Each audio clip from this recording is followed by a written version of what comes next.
بسم اللہ الرحمن الرحیم اللہم صلی علی محمد النبی الأمی وعلی آلہ وسلم تسلیما۔ احباب گرامی، ہمارا یہ سنن ابی داؤد شریف جلد اول کا 64 سبق ہے، اور یہ سبق ہم آج پڑھیں گے باب فی الانتضاح، یعنی یہ باب ہے شرمگاہ پر پانی کے چھینٹے مارنے کے بیان میں۔ حدثنا محمد بن کثیر حدثنا سفیان هو الثوری عن منصور عن مجاہد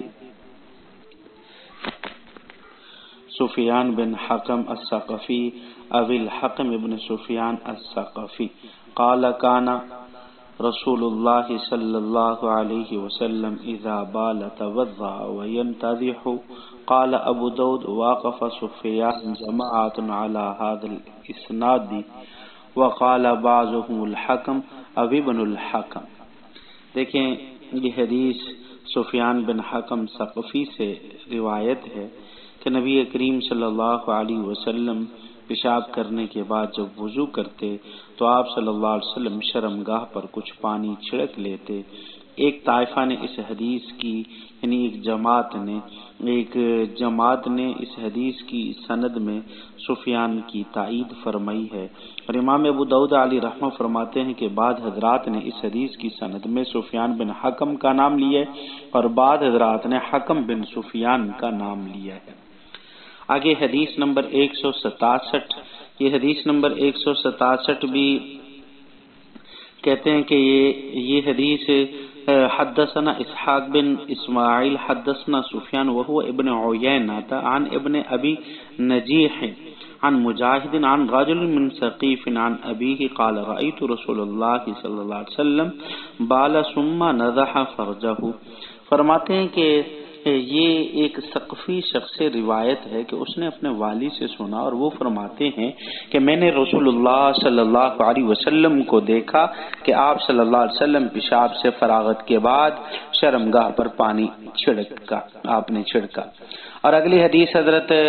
سفیان بن حکم سے یا حکم بن سفیان سے روایت ہے کہ انہوں نے اپنے والد ماجد سے یہ روایت سنی ہے کہ رسول اللہ صلی اللہ علیہ وسلم نے پیشاب سے فراغت کے بعد وضو فرمایا اور آپ صلی اللہ علیہ وسلم نے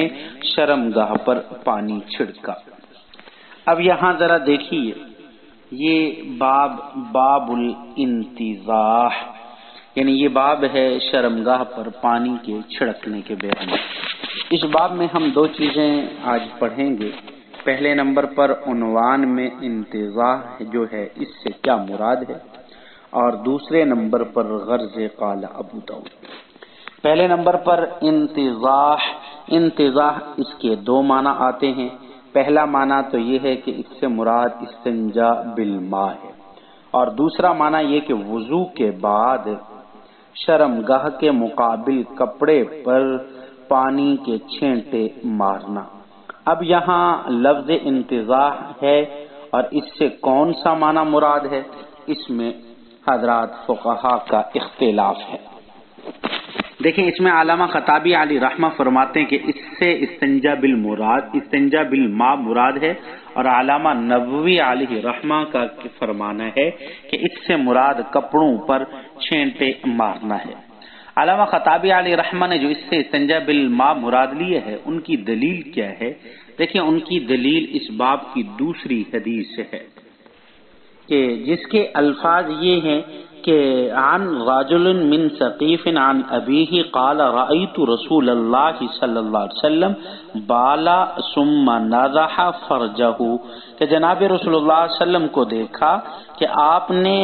پیشاب سے فراغت کے بعد شرمگاہ پر پانی چھڑکا۔ اب دیکھیں، ظاہر ہے کہ پیشاب کے بعد استنجا بالماء ہی ہوتا ہے، تو اس وجہ سے اس سے مراد استنجا بالماء ہے۔ اور دوسری دلیل یہ کہ اگر اس کو استنجا بالماء پر محمول کریں تو یہ رسول اللہ صلی اللہ علیہ وسلم کی کمال طہارت پر دال ہوگا، اور باقی عرب حضرات صرف استنجا بالاحجار کیا کرتے تھے، اور آپ صلی اللہ علیہ وسلم استنجا بالاحجار کے ساتھ استنجا بالماء بھی کرتے تھے۔ اچھا، اس کے علامہ خطابی علی رحمہ اس لفظ استنزاح سے مراد استنجا بالماء جو لیتے ہیں، اس کی ایک اور دلیل پیش کرتے ہیں کہ اگر اس کو استنجا بالماء پر محمول کریں تو یہ پوری امت کے لیے عام ہوگا، یہ حکم پوری امت کے لیے عام ہوگا، یعنی پوری امت کے لیے استنجا بالماء مستحب ہے، اور اگر استنجا بالماء اس سے مراد نہ لے تو یہ صرف وہم کے مریضوں کے ساتھ حکم خاص رہے گا۔ اس لیے علامہ خطابی علی رحمہ فرماتے ہیں کہ اس سے مراد استنجا بالماء ہے۔ آگے علامہ نووی علی رحمہ کا فرمانا تھا کہ اس سے مراد کپڑوں پر چھینٹے مارنا ہے، اور ان کی دلیل کیا؟ ان کی دلیل یہ پہلی حدیث باب ہے، اسی باب کی جو پہلی حدیث ہے کہ جس کے الفاظ یہ آتے ہیں، کان رسول اللہ صلی اللہ علیہ وسلم اذا بالا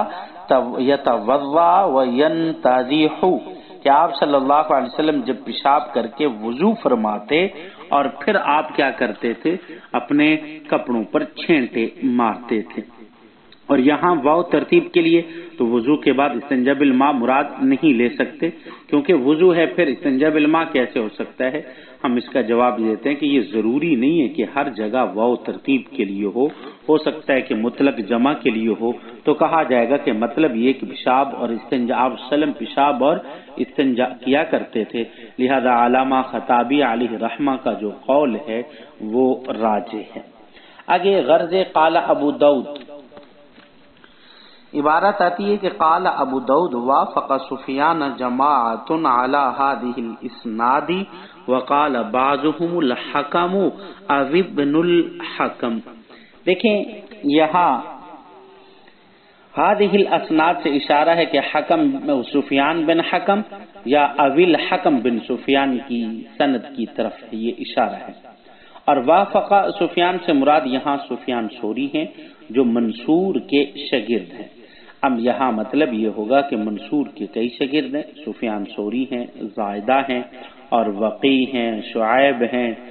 تو سفیان ثوری نے رسول اللہ صلی اللہ علیہ وسلم اور سفیان بن حکم کے درمیان ابی کا واسطہ ذکر کیا ہے، اور باقی راویوں نے عن ابی کا واسطہ ذکر کیا ہے۔